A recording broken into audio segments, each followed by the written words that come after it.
All right. I think we're good here, guys. Good morning. Woohoo! Good morning. Missed you guys last week. I know, we really Oh, missed you guys. We yeah. feel like that was such a big disaster. So hopefully this will... Weird.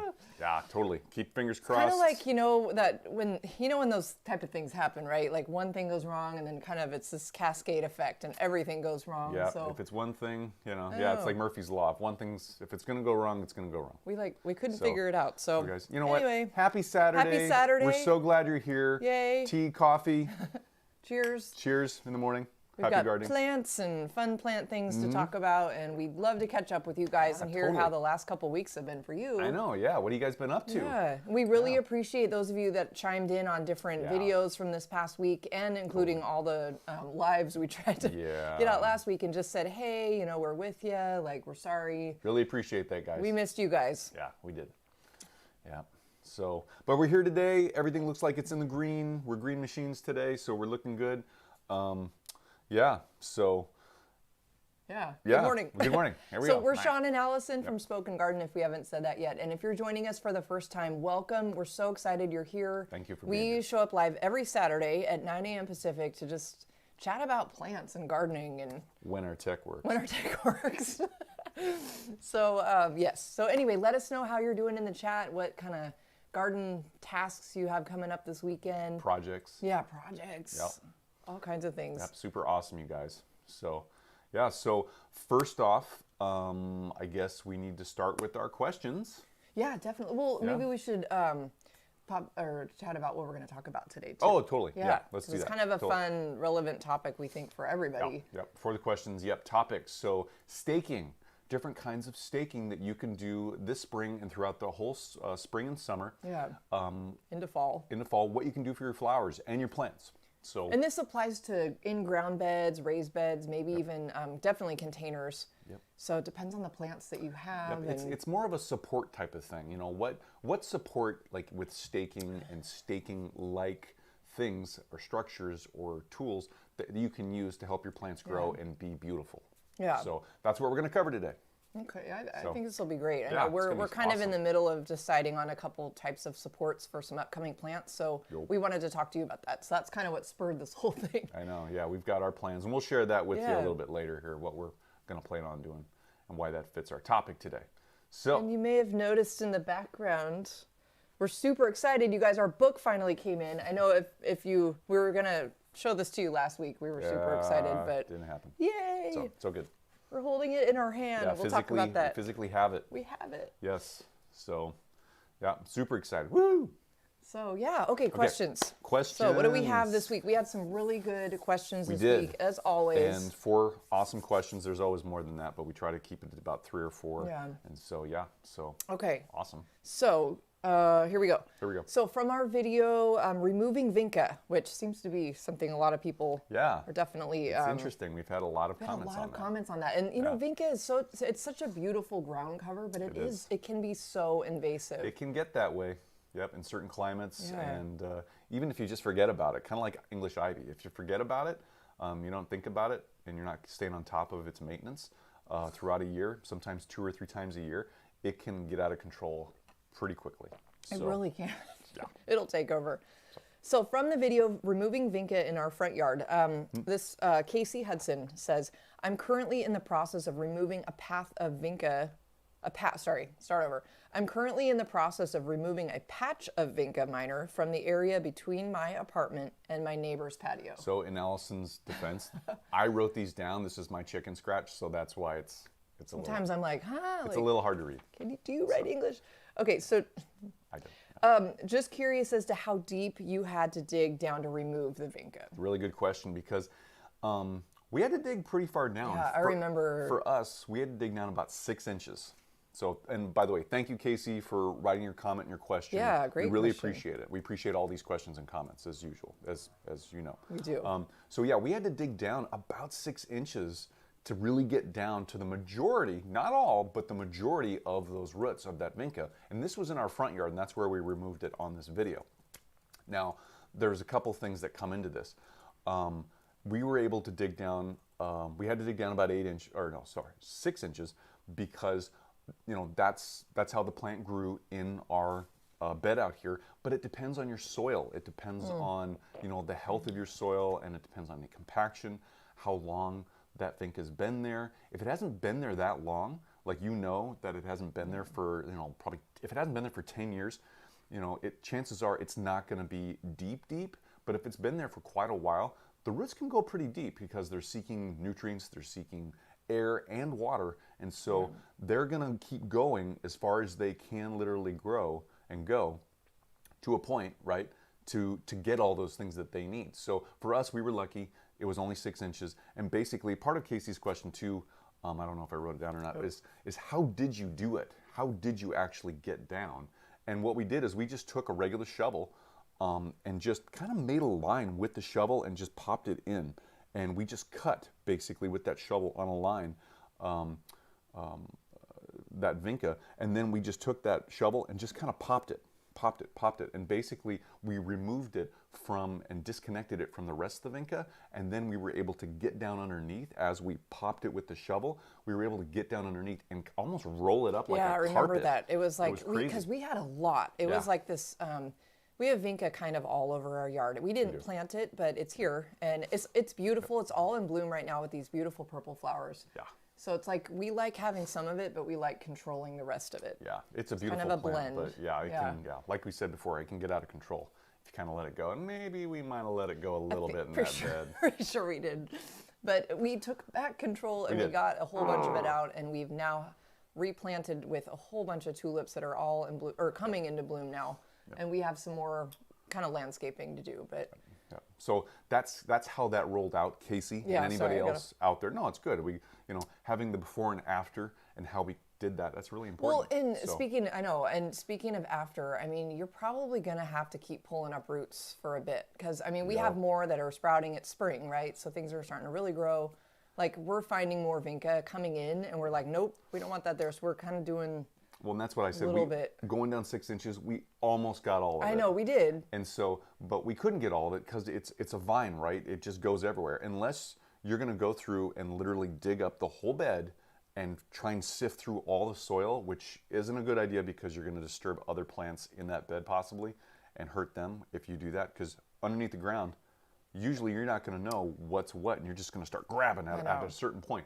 So we did what we could at that time, and it's just a process. It's just like removing any ivy. What you want to do is get the majority of it out. It's going to be a longer term process to pull those roots out of the things that you weren't, of that plant that you weren't able to get over time, and that's okay. That's okay, because I mean, it's going to seed a little bit, and that's going to sprout possibly. So you're right. It's going to take a little bit. Yeah. Right. Yeah. Yeah. And again, it depends on which plant. Depends on which plant. Which plant we're talking about, and some of its life cycle and that.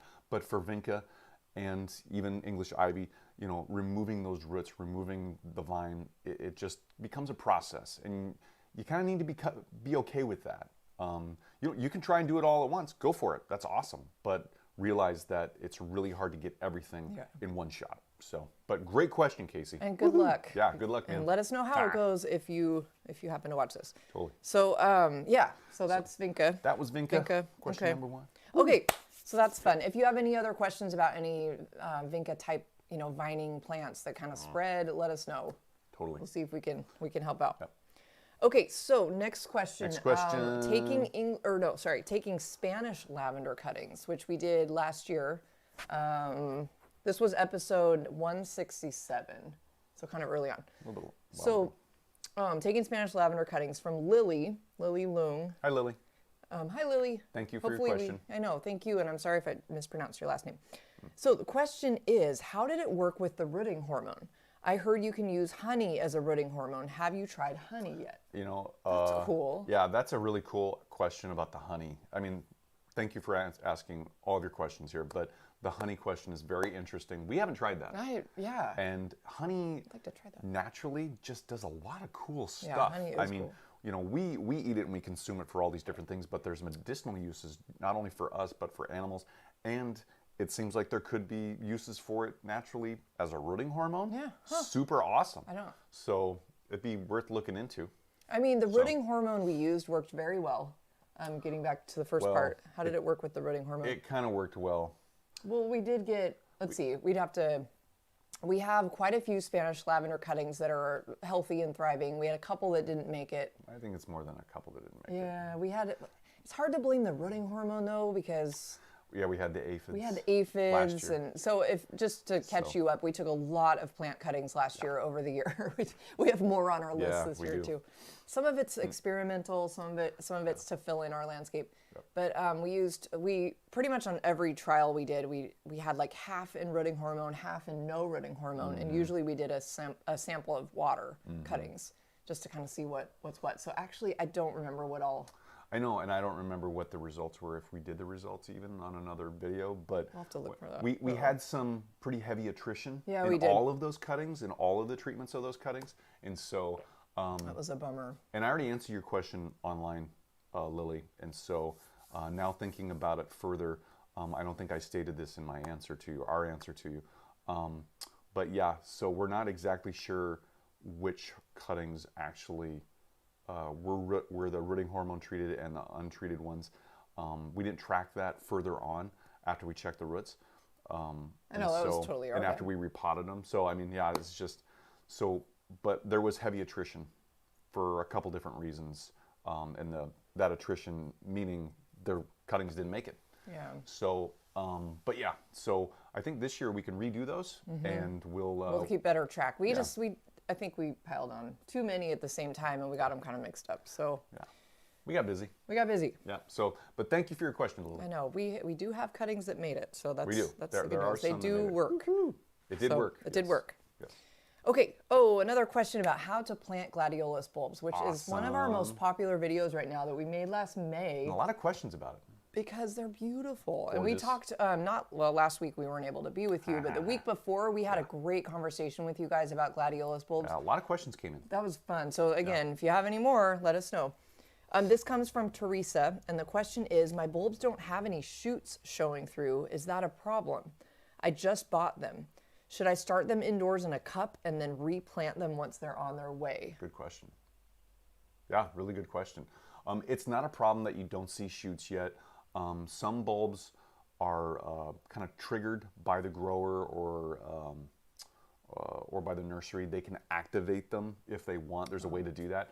And some bulbs aren't. It just depends on the source. And so if you're not seeing the shoots yet, perfectly fine. What Allison and I do is when we get new bulbs, we check them to see if they're actual viable bulbs, and it's a really easy way to do it. You pick them up, you get them in your hands, and you see if they have any heft to them. If they feel kind of light or hollow, there could be a problem there. And also if they're squishy or there's not a lot of substance to them, and again, it feels like it's hollow, again, that could be a problem. Now, if you see any discoloration or what you think is discoloration on the bulb, and this can be very subjective between bulb to bulb. Yeah, that's but true. if you see like actual fungus or like what looks like a rot on the bulb, could be an issue. But if you don't see any of that stuff or feel any of that stuff, the bulbs are fine, even if you don't see the shoots coming out of the top yet. And so not to worry, it's perfectly normal, that's okay, especially this time of year. Part of the question is to start them now and get them ready and get them to get their shoots and roots growing to get them outside later. Yes, and so the general rule of thumb to do that is 4 weeks prior to your last frost date. And so there's a way to check this out, and I think I answered this online already.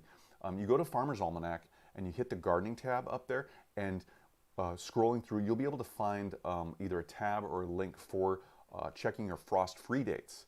And that's the last date in your area where they are projecting the last frost to hit. And so you want to plant your gladiolus bulbs, whether they've been pre-started inside or not. You want to plant your gladiolus bulbs after that frost-free date, or when you're comfortable after that date, when you think there's not going to be any frost for the rest of the year, and the soil's workable. So those two things right there. If you want to start them inside, again, 4 weeks prior to your frost-free date, you can do it in water. I found out yesterday, did a little search, because we've never done it before, so, but just some guidance on that. Generally, you can start them in water with a 1/4 inch of water, and just start them that way to get them to sprout. Or you can do it in soil, and you want to do about 3, 4, maybe 5 inches deep, but you don't want to bury the whole bulb. You want to maybe place it about halfway in that 4 to 5 inches of soil. so the top's a little bit exposed. And so those are two ways to do that. And then just water, if you're in the soil, water it, keep the soil moist but not mucky. And that's pretty much it. So, I mean, even better if you're just going to keep them in containers, right? Because then you can just plant them all, keep them inside if needed. Totally. Right? Yeah, I was just thinking about that. I'm like, glads would be beautiful in containers. They get so tall and top heavy, which is why you need to stake them usually. Which is what we're talking about Today's today. topic. So that'll maybe be helpful. But yeah, I've heard of, we've never, like you said, we've never transplanted or glads later or pre-started. Yep. We don't really need to in our climate. We don't. So we'd be interested to know what climate or what zone you're in, and maybe you know if that was. Well, and if it sounds like you could be in a hurry to get them to flower sooner in the year, and pre-starting them 4 weeks prior to your last frost-free date is a good way to get a jump start and get them to flower faster. So if that's your goal, go for it. That should be a topic coming up soon. Different ways to pre-start your summer bulbs, because I know there's a lot of like things that people have talked about that I've read. That'd be cool. Things like you know, different freezing methods or warm baths for 24 hours, or you know, just different ways to wake them up, like your dahlia bulbs, right? Yeah, it's interesting, and each one can be just a little bit different. And there's also difference between the fall planted bulbs and the spring planted bulbs. There's a big difference there, but we don't need to go into that today. I know, that's a really good point. Pretty cool. Nice question. Great question. Real quick, we've been kind of rattling off our Q&A here, but we would love to say just officially good morning to Real Jingy, to Delphina. Thank you guys for jumping in the chat. Good morning to Leah. Who said they need to check their Calla lily bulbs. They haven't come up yet. Callas. Okay, yeah. Well, it's still a little early, at least in our area. Now, in your zone, maybe it's not, depending on where you live. We're in zone 8B, and so for us, our callas aren't coming up yet, and we don't expect them to probably come up until about maybe the end of this month, beginning of May, or even a little bit later, depending on how cool it stays out here. It's been a weird climate. We had like a really warm winter, so maybe this is affecting your area too. I don't know. We noticed everything just like all of a sudden started blooming, or to be honest, we had glads that stayed green until almost January, which was unheard of here. Yeah, it's a little weird. It was like really unseasonably warm. Then it got cold, and then it was just like things are a little bit later now. Like some of our daffs aren't even fully open yet. They were open at this time last year. Oh yeah, last year we were at least halfway through all our daffs. I know, it's like blooming. So yeah. It's like it was like hurry up, and then they just stopped. So what you're going to notice from year to year being a gardener, even if you're starting out, you'll notice this as you get in years as being a gardener. Year to year, your climate can change a little bit. It can be different, and that can be from temperatures, it can be from water, your rainfall, if there's enough coming down, and if there's enough in the soil to carry you through certain times a year, and also weather patterns. I mean, obviously weather patterns change. So from year to year, your gardening schedule will pretty much be different. So unless you have this super steady climate that you live in that never changes, and if you do, super awesome. I know, that's so fun. I was just thinking that's why it's so fun to keep track of everything, because then you can maybe see some trends over a few years. Totally. We always start keeping track, and then we kind of like get busy and don't keep up with it. So that's our own fault. We just try to remember in our head, or like we look back at photos. Yeah. That's kind of our digital scrapbook, I guess. Totally. But it is kind of fun to think about like how things change. So yeah, so just to give you some context on your callas too, for us too. We're in zone 8B, but we're in Tacoma, Washington. We're kind of, in the United States, we're kind of a higher longitude. So, if that gives you any context. And actually, Leah just wrote in and said she's in Puyallup. That's so cool. Hi, neighbor. Okay. Hey, neighbor. Yay. Sweet. Only her second year gardening in this zone. Okay, cool. So, you kind of... You just have to get used to. We have a milder climate here, which is awesome. Yeah, we're kind of we're a little bit higher in elevation than you are, and if you're down in the valley, you definitely have a different climate. I've known people over the years that have lived down there, and they almost called it years past the banana belt, because it just gets it gets such a different climate, and so. Yeah, so we're definitely in different little microclimates here. That's super cool. I know, that's really cool. Thank you for joining us. Yeah. That's fun. So, okay, so we've talked about glads, we've talked about Vinca. Now we're talking about, I'm not sure. Let me confer here with, we don't know what video that is. Oh, I didn't get the video. Sorry, guys. It was our geranium video. Our plant chat from last year. We did a pelargonium plant chat last Friday. last week. So we love geraniums, and they are not ready to be outside here in our zone here at AB. So we're like trucking them in and out of our greenhouse It's close every day. though. It's getting close. We have a couple right here, actually. Oh, They're we so do. beautiful. Look at those. So I think this is maybe just a comment. Oh, I see. Okay, Kamla Thapa. Hi, love you guys. That's cool. Thank you. Thank you. Thanks for your suggestions. Oh, do geraniums love the rain? Mm-hmm. So this is an interesting question, right? Because in one sense, it's like, yeah, well, they might not love rain, but they like water, right? Because every plant needs some kind of water to survive. Well, geraniums, they like to be watered, but they like to stay on the dry side of things. And so for loving rain, I would say no. Just in general, no. Because if you have a completely wet environment and it rains a lot where you live, or you just have them out and it rains on them a lot, what you want to do is you want to monitor after a rain how they're doing. And if they don't have good airflow around them and they're not in full sun, you're going to run the risk of them getting either fungal diseases and or just rotting. Because if their roots stay moist all the time and you don't let that soil dry out between waterings, they can rot, and then again there's more fungal issues that can come. So a good general rule of thumb for geraniums is try not to have constant water on them, and don't water the leaves at all when you're watering them. You don't want those leaves to get water on them because of the fungal issues. And so let that soil dry out between waterings, and they love it. They'll love you for that. So yeah, in general, I would say geraniums do not love rain. I know, and I'm wondering now, like if it is a tropical type climate where it's very, very warm all the time, they could probably keep them maybe under cover a little more if it's a rainy tropical climate. Or yeah, if they're in I'm containers. just guessing. Yeah, totally. I mean, there's all these different scenarios that can happen. In a perfect environment, they wouldn't get ever water on their leaves, and they would always have dryness between waterings. But obviously, that can't happen all the time anywhere, really, because it's just not you can't feasible. control the. Yeah.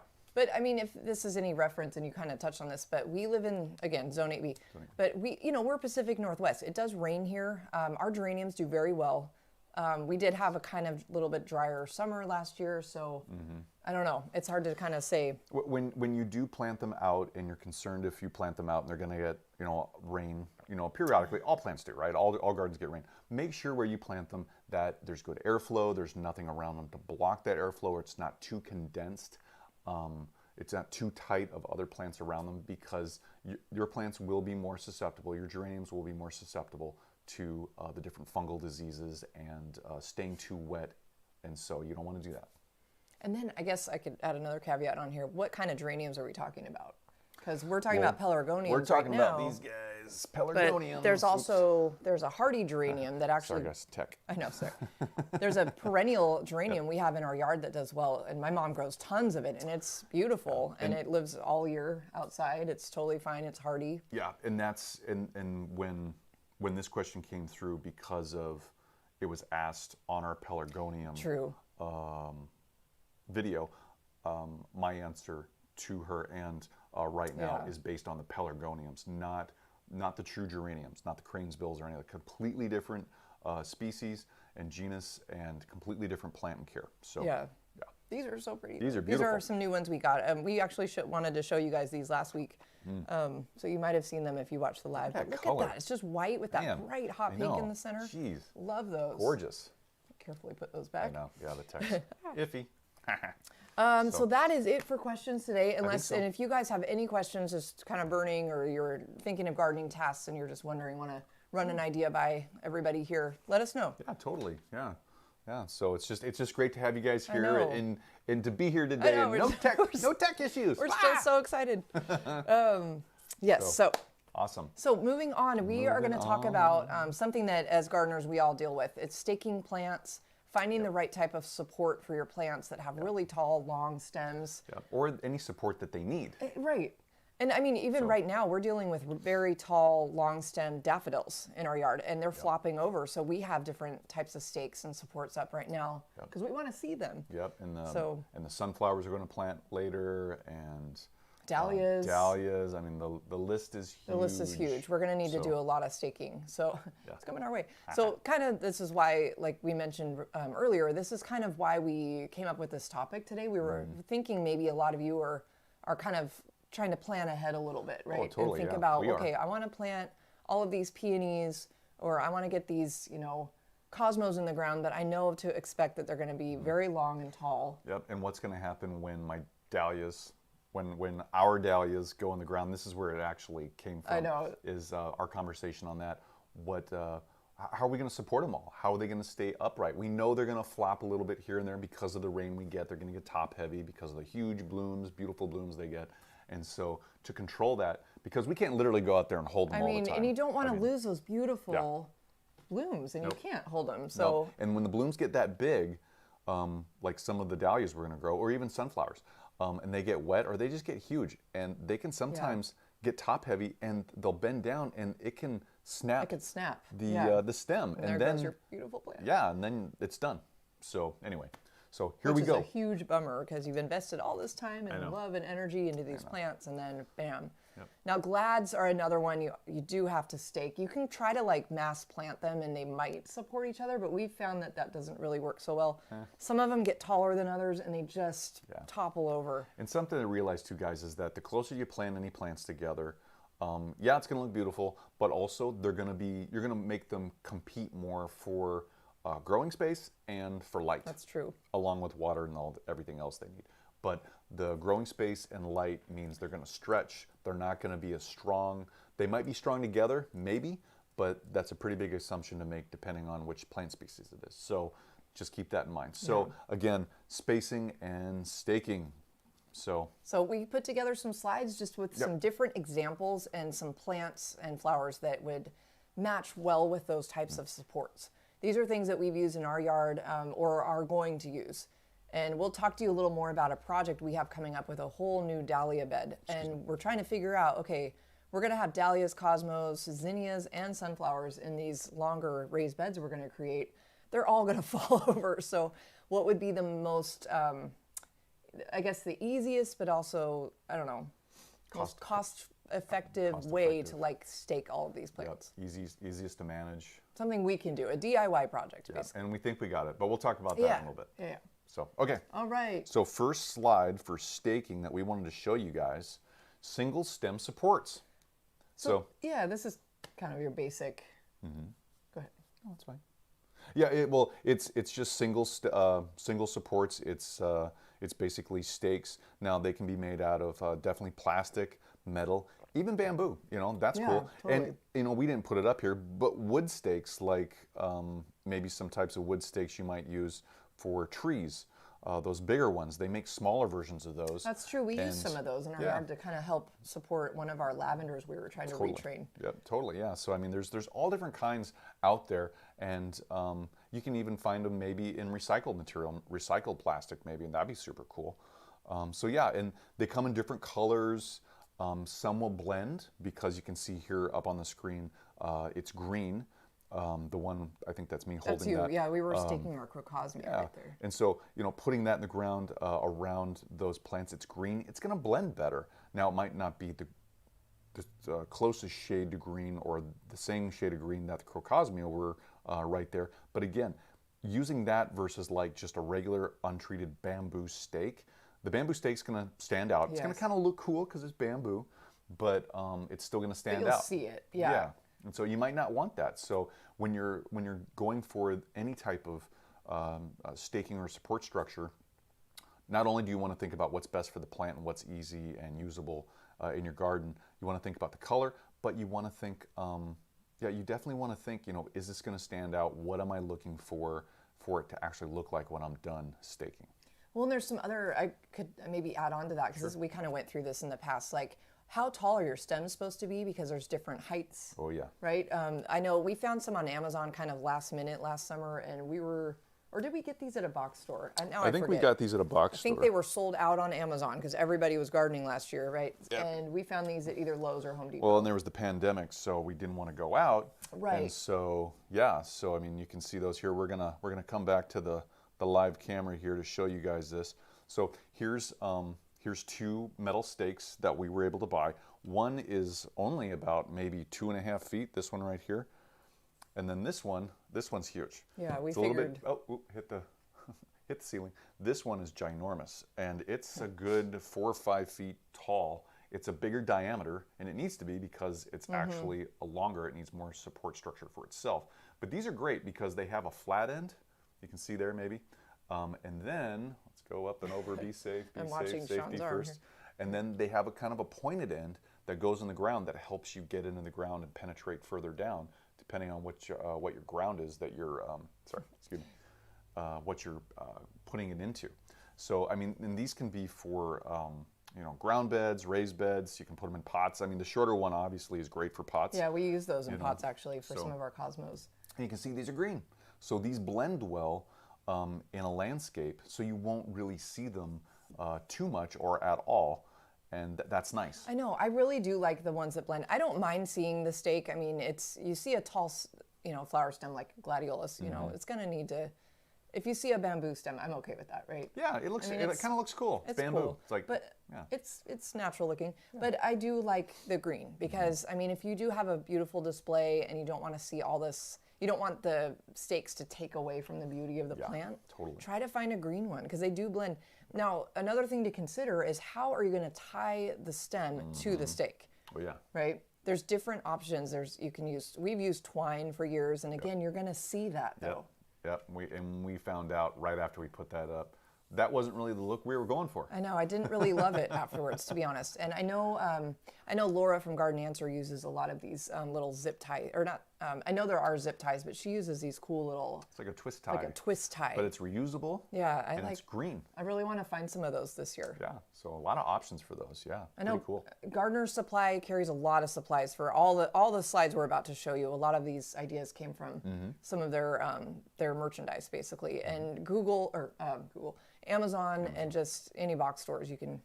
Yeah, totally. It's something we might recommend getting ahead of because with the rush of people gardening last year and now this year as well. It's almost been like an awakening of gardening. It's in awesome. A way. But everything was in short supply anyway because of the pandemic. Right. And now with an influx of so many people starting to garden, supply is going to be even lower. So a lot of suppliers and manufacturers are ramping up. You probably already know this, but they're ramping up production, trying to get things back to some type of normal. But with so many people starting to garden, supplies are still going to be low. Totally. So if you can find something and you want to get ahead of it and buy it, buy it. I know. Just get it. Or just be okay with DIY, which is kind of what we did last summer, except for these. Yep, totally. But now these would be great for crocosmia, gladiolus, any kind of your single stem flowers, cosmos. Lilies. Yeah. Yep, totally. Yeah, I mean, it's just, these work really well for a lot of different types of plants.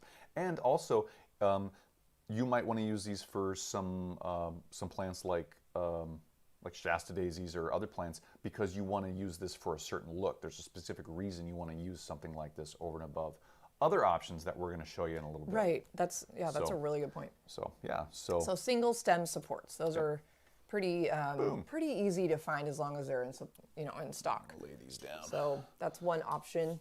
Yeah. So next, I can't remember what we have next. We have a bunch of different ones. Boom, here. boom, boom. Oh yeah, pre-made trellises. Okay, so these you can find plastic, metal, really neat wire-looking ones that are very ornate, or just they add almost like a decorative art element to your yard. I mean, they could if you find something like that. And again, it depends on what look you're going for, and if you have a theme to your garden. If not, if you just want it rustic looking, maybe an unfinished type of older looking metal trellis, or even wood. Wood works really well too. Yeah, wood works really Get well. It distressed. I know. So. We'll talk. That's one of the later slides. I won't get ahead of ourselves here, but as you know, a lot of you use different types of trellises, I'm sure, or have thought about it, and these are great for any of your climbing plants, your vines. And these are support structures. They're supports. This is a support structure for a flowering plant. And we've got some great examples of those right here. The one in the center, the biggest picture right here on the screen, it's metal, and it's been formed. It looks great, and it really adds to the garden. It's not just straight up and down a bunch of gridded boxes, they turned it on its side and they look like little diamonds. They look like diamonds going up and down and across, and it really adds a new dimension to that garden. It's cool. And so then there's a couple other. There's the one on the left side of the page there. That almost looks like wood, and it's been put together. That could have been even a DIY one where they've used twine or something to put all these sticks together, all these straight pieces of wood, and that looks cool too. And that kind of gives it kind of a cottagey, old-fashioned type of look. I do love that look. Yeah. And then you have the other one, the picture on the far right there. And yeah, that's more of a traditional type of trellis, and then part of that is going up onto an arbor. And so you'll see that too, where arbors and trellises are kind of mixed together, because it can add a lot to a garden that just wasn't there before.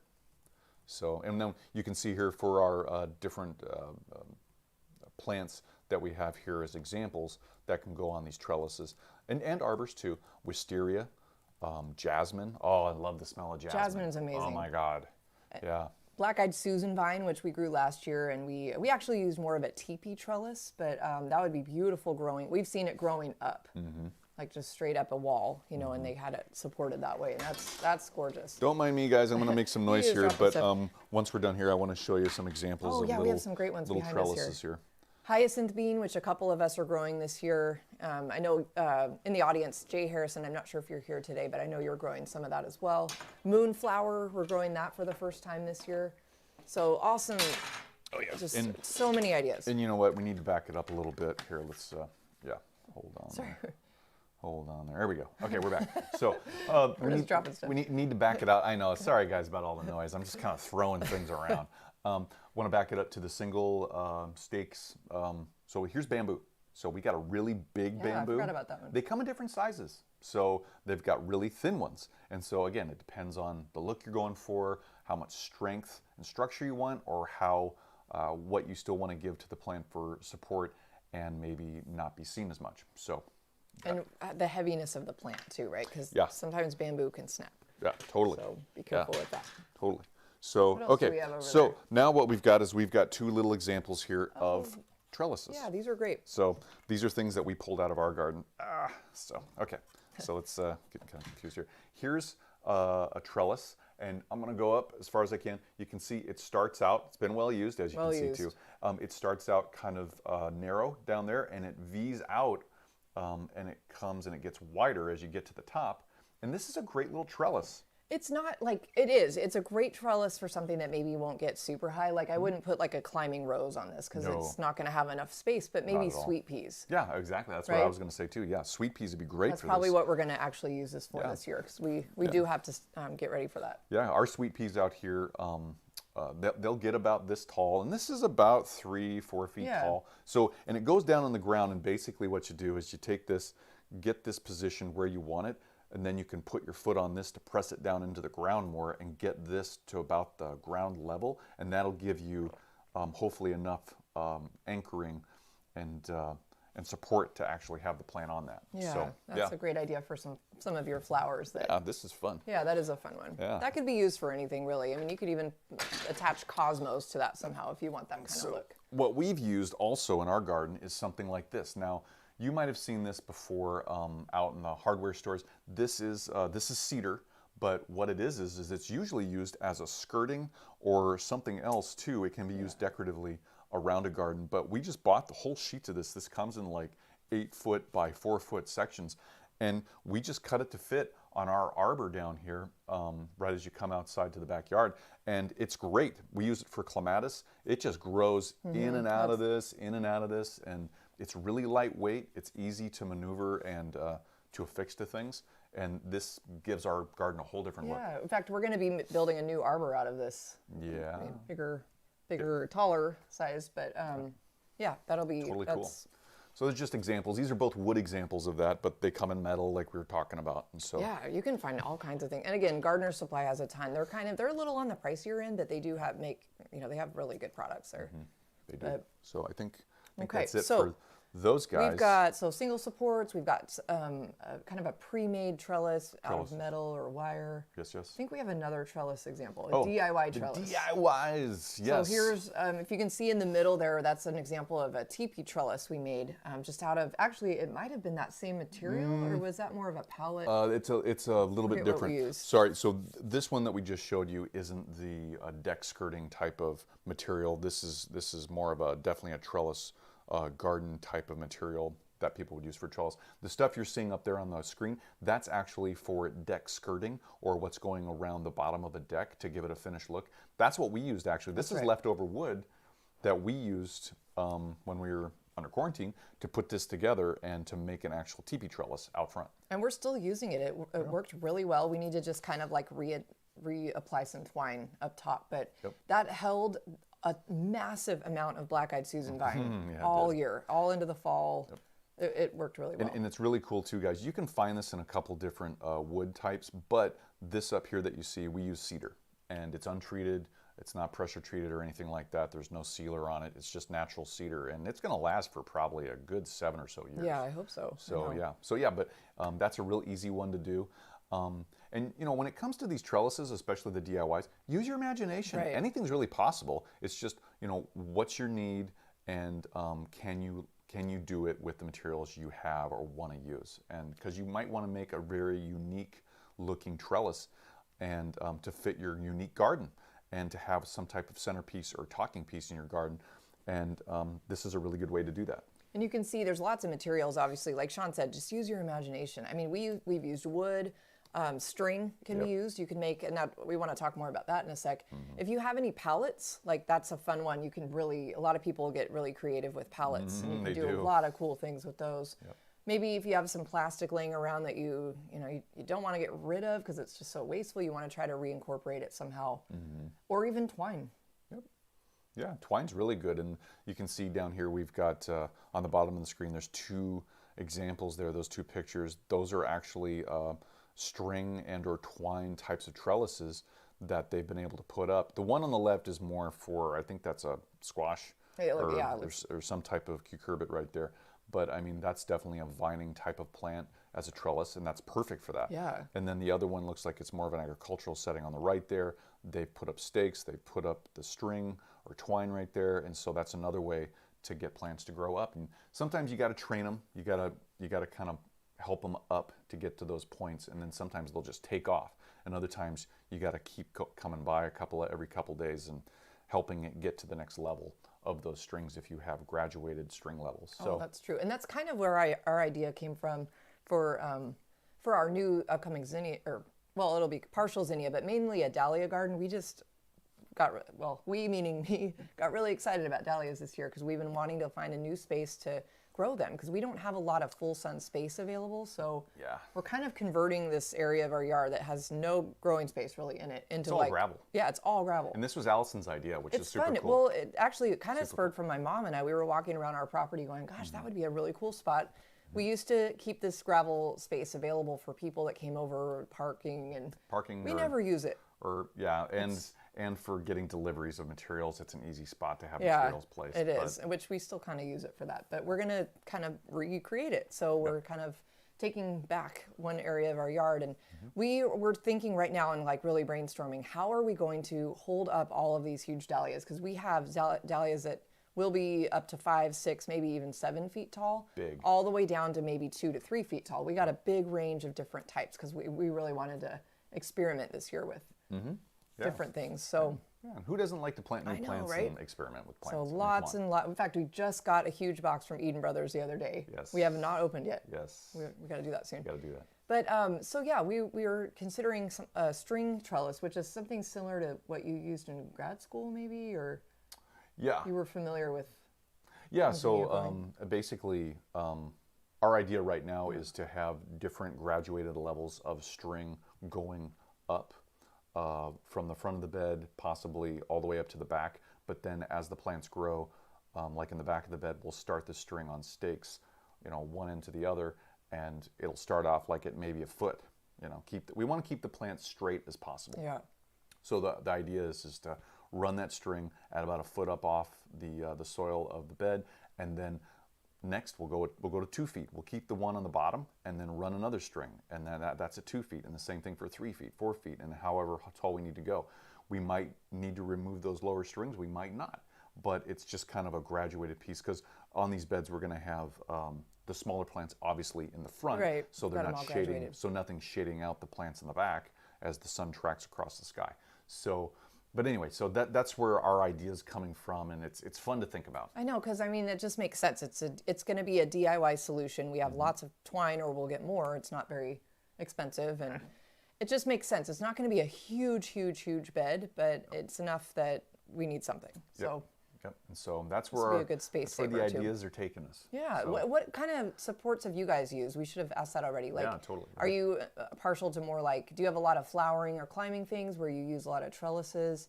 What kind of creative solutions have you found for different things? Do you have a mix of different types of support structures and staking that you use? Yeah, we'd love to know. So drop it in the chat or comment down below if you're watching this later. By the way, you guys, we forgot to mention that we're now turning our lives into podcasts. Oh, yeah. We had a specific question about that a couple weeks ago, and we'd been throwing that around, wondering if that would maybe be useful for anybody or not, but we're kind of getting some good feedback. And yeah, the downloads are up on that. There's interest in it. So just let you know. Thank you. Yeah, so I can't remember the audience member who asked I'm not that, sure, but there was a comment thank you on for doing Instagram as well about that. So we really appreciate that, and awesome. we'll continue. Some people don't have time to sit with us for an hour. Everyone's busy, right? Everybody's busy. So maybe they listen in their car or out while they're gardening. So that's cool. Yeah. So anyway. Yep. So, and I think, was that the last? Yes. No, we have 2 more. We have 2 more. 2 more? 1 more? 2 more? I think we have 2 more. Okay. I made 5, I think. Oh yeah. So that was the DIY trellises. Now metal ring support cages. Yeah, these are okay. These are probably fun. A lot of us have used these before. I always picture tomatoes, right? Yep. Totally. And Tomato we've got one of cages. those here too that we can show you. But yeah, I mean you can see on the screen there. They're literally cages or rings of cages to support plants, and they've the one in the center is powder coated. Steel powder coated, and it looks very decorative. It's got those little balls on the end of it, and it kind of vases. It comes in like a vase, and it kind of comes out, and that's pretty cool. Those are cute, actually. I wouldn't mind those in our garden. Yeah, and then there's the basic ones on both the left or the right that are actually just. Oh, sorry, the one on the left is the most basic one that we're used to. About we have some of tomatoes those and work great. peppers and different types of plants, and so those are fun. Now the one on the right there.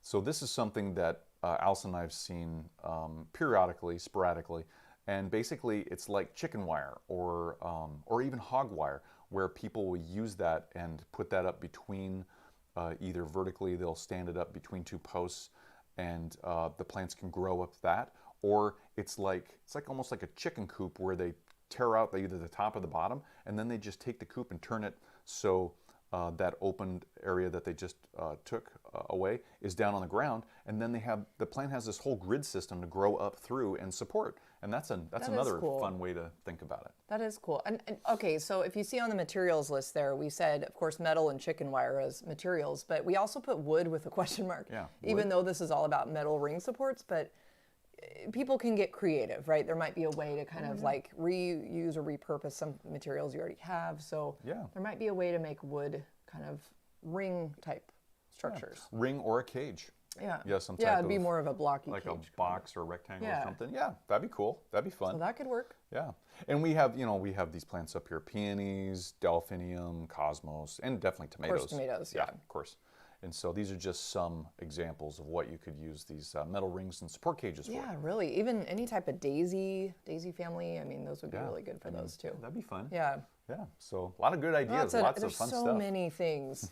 We're so partial to just DIY solutions. You know, we'll look around and think like, oh, well, I mean, we have a few of these type of supports available, but we often are like, oh, we need something quick. What do we have? You know, and we don't really want to go spend a lot of money on some of those things right then, or we don't, you know, again, all last year we were kind of quarantined, so we got pretty creative. Yeah, it's fun. And I'm sure you have too. Yeah, totally.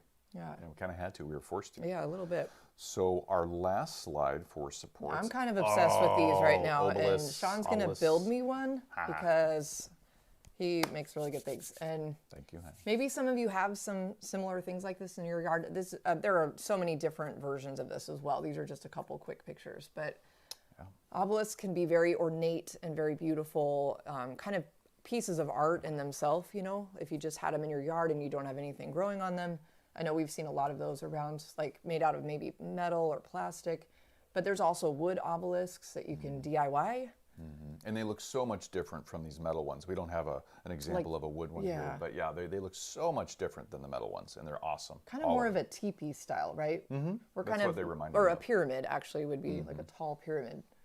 So we're considering making, well, not even considering. I think it's in the plans It's in the right plans, now. it's in the works. But to make like a really cool wood kind of pyramid style obelisk and have. We're not even sure what we want to grow up because we have a couple vining plants we haven't even started yet because we're like, we got to figure out where we're going to put them first. So and where we're going to put the obelisk. might be moonflowers actually. That might be Ooh, that'd beautiful in pretty. the front. Yeah, that'd be It'll awesome. be near our dahlia bed. So Oh yeah, the obelisk for the dahlia bed. Forgot yeah. about that. So Yep. do you guys have any structures like those in your yard that you use or yeah, that's just kind of a neat option, you know, a little fancier maybe. Yeah, or yeah, something. it's fun. It gives your garden. It can give your garden a lot more character. Yeah, it can. So yeah, and maybe you want to have something grow up on it, but you also want to give the birds or other critters to have something to perch on. Yeah, that's, you know, and that reminds me of one I saw, I think it was again at Gardner's, but they have an obelisk that's kind of more of that pyramid shape, kind of blockier looking, not the round look. And it had like a bee house on the top, a little bee hotel, you know, those little hotels they have. So it's kind of a multifunctional, like you can grow pollinator plants climbing up it, and then you have like the bee house up top. That'd be fun. So it's kind of a cool option. Yeah. Could probably make that yourself though, right? You could kind of be creative. But anyway, yeah. So what do you guys think about some of those options? I mean, there are so many more. Those are just kind of the most popular ones we've seen or used over the years. Yeah, totally. Yeah. Have you seen other ones? Do you even like them? Do you even like obelisks or any of these support structures? Do you prefer something else? Let us know. Yeah, definitely. Let us know. So yeah, that's pretty much it for flower supports. It's just good to, at this point in the year, and maybe some of you have already started thinking about this, just what's coming up, what am I growing, and what am I going to need supports for? Totally. Because there are a lot of tall flowers that can flop over, like we said, and their stems can snap. Yep. And then All that works they're for gone. naught. Yeah. Yep. That's too bad. So it's best to just kind of start thinking about that now. Totally. Yeah. Oh yeah, definitely. Yeah. So cool. That was a fun topic. Yeah, that was a fun topic. Got me thinking. I'm thinking of all these things around our yard now. Uh-oh. So So cool, you guys. So anything going on in the chat? I don't have it yeah, it's been, we've had a lot of people pop in and say hi. Some people had to leave. Thank you all so much for being here. Yeah. We just, we love being able to connect with you guys, and we're always looking for fun topics to talk about. So if there's a burning question you have or anything that you'd love us to maybe dive a little deeper into, like we just did with flower supports, let us know. Definitely. Either drop it in the chat or the comments down below, or you can always email us directly at SeanandAllison@spokengarden.com. Yep. Yeah. And so this is kind of a pause on things going on here. So should we talk about what we were talking about yesterday? About the membership stuff?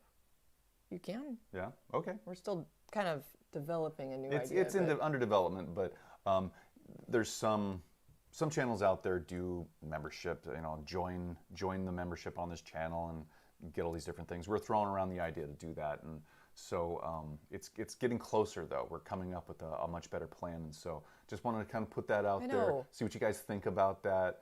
Would you enjoy it? Would you enjoy having like emojis and some of the different perks that we can develop out there, or what would you want to see in a members area?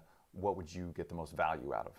And yeah, I love that you're bringing that up. Just for example, we only want to do this if it's valuable to you, because there's a lot of you that we can't really connect with, and we want to be able to have a way to just kind of a different means for that. So if you're not familiar with like the memberships, yeah, we're able to offer maybe, like we're throwing around the idea of maybe doing a couple exclusive videos, like behind the scenes, like extra kind of things for you that maybe we wouldn't show to our full audience. Yeah. Right. Yeah. Make it kind of fun. But we're still kicking around this idea. It's been under development for a little while now, but we thought we'd really start moving forward with it. But we want to know what you guys think. I know. So yeah. So just kind of throwing that out there. Moving on. So we have, and we first of all, we want to hear from you guys. What's flowering and growing in your yard now? Like, right? what's new? I mean, it's spring, It's right? almost the middle of April. I know we have. Jeez. Most of our flowering trees are really starting to pop. Oh, I mean, they're yeah. really close. Like How's the our dogwood flowering doing? cherries Yeah, are dogwood's almost there. Yeah. They're getting really really starting to bud out. We're looking this way because we can see outside to our backyard, and that's where they are, and they're right there. I know it's so close. Like, So are they maybe there? Are they there? like yeah, and maybe you have some that are really close too. But mostly this time of year, we're all seeing a lot of daffodils, maybe some tulips. Our tulips are just starting to pop right now. Yeah, they're just getting there, and this is a little bit later for us. Some of them, yeah. We're kind of like for us "Come on." normally. So yeah, so with that, what's growing? I know And, we always have a here's- little slide to just talk about. So yeah, so this is Lots of daffodils. lots of daffodils. We love our daffodils. Now, the top left, those are geranium daffodils from color blends that we just planted last fall. We've been really happy with them. They are very prolific. And they're beautiful. cute because they're shorter. Yeah, and they have multiple blooms on each stem, which is so awesome. So I mean, cool. we just, that's unique for our garden. Maybe you've known about those for years, but for our garden, it's definitely unique. So it's a first for our garden. That's a new one for us, yeah.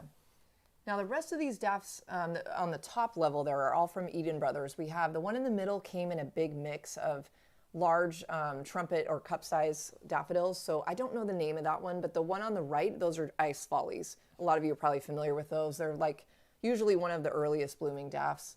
They're so pretty. I've already got that on our list for next year. We got to add some more of those. Yep, we've got our regular general down the left-hand corner yellow daffodils there. Those are the tete-a-tetes, I think. I think so. maybe? Yeah. Okay. Those are down in the front yard. It looks like just beautiful. And so yeah, it's Those just are cute. yeah, can't have those. Cannot not have those. Yeah, right. And then in the center we've got our definitely our pansy One there. of our new ones. It's called a Delta Fire. Woo. I know, it's gorgeous. Looks beautiful. It definitely resembles something glowing with It fire. does. Look at all those colors. Yep. And then on the far right there on the bottom, there's our Daphne, and it's just starting to bloom. It looks great. It's we were wondering how and if it was going to flower this year because it's still in the original pot that we bought it in over a year ago. I know, we kind of, that's our bad. We haven't planted it yet. That. So Well, to be honest, we're not really sure where we want to put it, but it is so beautiful and it smells amazing. oh yeah. Oh my gosh, the fragrance on that thing.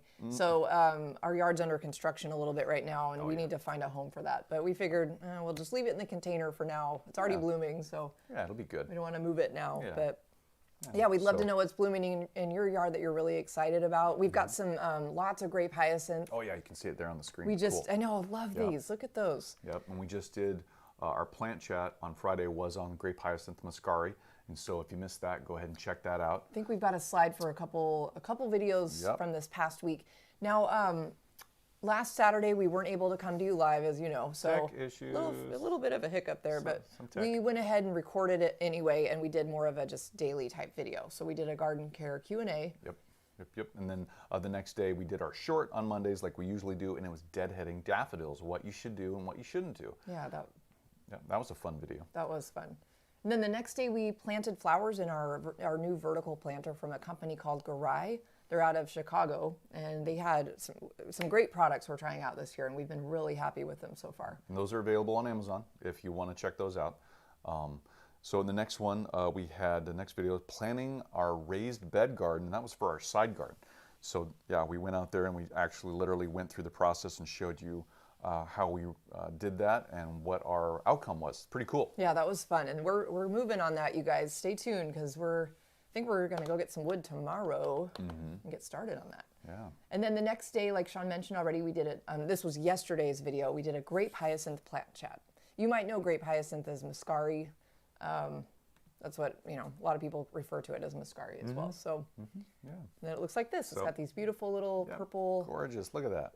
They do come in other colors as well, kind of ranging from kind of a bluish to more white or pink even. And sometimes they fade from the I top love that. down, I from a know. lighter color to a darker color.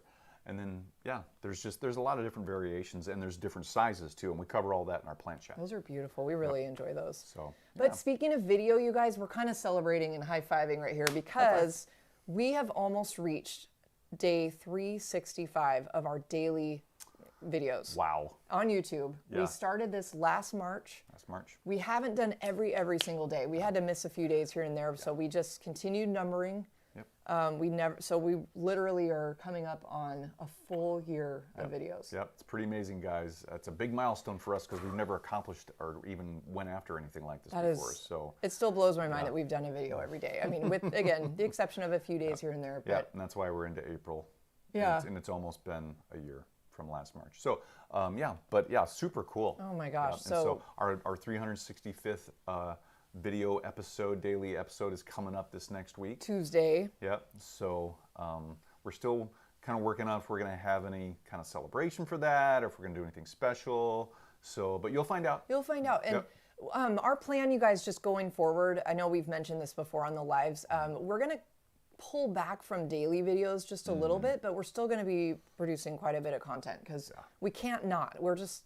We're always outside, and we just want to teach. That's what we love doing the most. We want to teach and connect with you guys. So we love helping other people with gardening, and we like to garden ourselves. We love to garden ourselves, and to be able to help other people with that is truly it truly is our purpose, and we love it. We love it, and we just can't wait to continue moving forward with this. So just to let you know, we've decided our video schedule will be, if you can imagine, every day except Tuesday and Thursday. So we're only pulling back 2 days a week. That won't really be... But at least 5 videos a week. 5 videos a week, including this live on Saturday. We want to keep this because we love this. We're definitely keeping this going.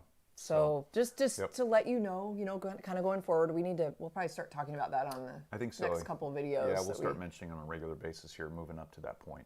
So we're not going anywhere. We're just hitting that day 365. We're going to high five and then move forward from there. Yep. So, let us know what you think about that. And if you got any ideas for any videos, that'd be awesome. Just want to comment about that? That'd be cool too. And definitely. We're so excited about that. We want to say really quick, sorry that we're a little delayed on this, but hi and good morning to Andrea B. Hi, Andrea. Kobe the Bird Nerd. We love that name, by the way. Yep. And, Delphina, we've talked to you already, but we do appreciate, she chimed in and said she appreciated that we still did a Q&A last week after the live wasn't able to work. Thank you for saying that. Thank you. Yeah, we felt like we needed to do that. I mean, we really did. We were just sitting here and we were like, we want to talk to everybody, and we had all this stuff to share and wanted to hear from you guys, but...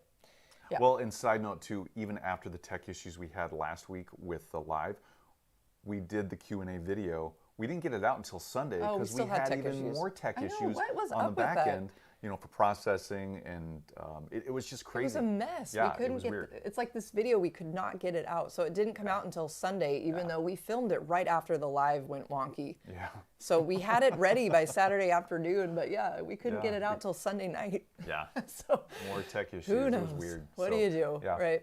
But we were glad to be able to make that, Delphina, and thank you for saying that. So other than that, you guys, we've got Little Dibbies are continuing. Yellow is still the most popular color. Oh, yeah. So that is super fun. If you're not familiar with this, we developed this product this year, and we're so excited. We use it probably every day for something, it seems like. Yeah, we kind of do. But basically, it's 2 tools in one, and I'll let Sean, do you want to talk about that a little bit? Oh, sure, yeah. So we love it. It's kind of funny. You were holding the yellow one. I'm holding a green one, but on screen they almost look like the same color. Oh, they do. They're not. Isn't that crazy? They're not. It must be the lighting. So Little Dibby, it is like Allison said, it's 2 tools in one. You've got the dibber, like an original dibber that you might or might not know of, where it's used to go down to a certain depth to plant seeds. Well, on our dibber, on the dibber side of the Little Dibby, it's got graduated markings for depth. And so the very first marking are these rings, and each marking's got a ring for the depth. And so it starts out at eighth of an inch, then goes to a quarter of an inch, then half an inch, 3/4 of an inch, and then it keeps going for 1 1/4 inches, and then 1.5 inches. And now it's like, are some seeds actually going to be planted that deep? And the answer is yes. Some seeds need to be planted that deep. Yeah. So that's the first part of this tool, which is super cool. And then the other part of the tool is what's called a widger. And so we just combined these 2 separate tools because nobody else was making it out there. And so, so we've got this scoop shovel type of end, and it's super awesome to transplant. It just goes down and you just pick up your little seedling to when it's ready to be transplanted, and then get it into its new home, or even thin out really mass planted seeds, and you got all these seedlings that are just, you know, growing together, and you need to get them separated. It works well for that too, and we're really excited about it. I know we're plugging our product, shameless product plug here, but you know, we're really excited about this. It hasn't even been out. I don't even think it's been out a month yet. Has it? It hasn't. It's been just about a month. So and you can find these on our Etsy store at etsy.com/shop/spoken garden. And thank you. Sherry just commented that she's been using her little Dibby, and we're so happy Sherry. to hear that. Yay! Woo-hoo. And she just got an awesome order from Proven Winners in the mail. Oh, wow. So she says she's a happy girl today. So Awesome, yay. yeah. Good luck planting, and we'd love to hear more about it. So let us know how that goes. And totally. You know us. We want to know what plants you got. So Yeah, which plants did you get a chance. I know, we're plant obsessed as always. So thank you for letting us know, though. That means a lot to us. And I'm not sure if Dana's here today, but I know she sent us a video of how useful it is. And I mean, we're just blown away. Yeah, thank you, So Dana. thank you. Yeah. But you guys are going to we've got a wonderful, beautiful weekend ahead of us, hopefully for everybody out there. Yeah, it's going to warm up. Hopefully it's sunny where you're at, or it's going to get sunny where you're at, and you can get out there and get your gardening fix for the day and the weekend. I know, and just have a wonderful time in your weekend. Just get out there, and even if you can only spend 5 or 10 minutes because you've got a busy weekend ahead, just try to get out at some point, and if you can, and just take in your beautiful space. Yeah, even if you're just walking around and looking at your plants and just kind of getting updated on their status around your garden, just seeing how they're doing, that's awesome in itself. Which we do that all the time, by the way. Every day. Sometimes we're so busy in our office, getting things done that we just have to get outside and take that walk. Yep, it's a good break. It's therapeutic. It is so therapeutic. So I guess with that, you guys. Yeah, I think that's it for today's we'll wrap it up. episode. Yeah, and we look forward to seeing you next Saturday here at 9 a.m. Pacific. No tech issues. No tech issues. We'll have a new topic for you, which I can't remember what we're talking about. We're still working on it. We should have those ready so we can let you know. But we'll get that solidified this weekend and get that up. So if you need to set the reminder, you can click that button. We'll try to get that up soon. We're going to get these scheduled out on a regular basis, so you'll be able to find them on your feed if you're subscribed. And if you're not, make sure to subscribe so you do get those updates in your feed of when our lives are coming up and our daily videos come out. Yeah, we really appreciate that, you guys. We appreciate you for being here. Thank you. guys. Happy Saturday morning to you. Have a great rest of your weekend. Yep. Have a great day, everybody. See ya. That's it. Bye. Yeah. Bye, guys.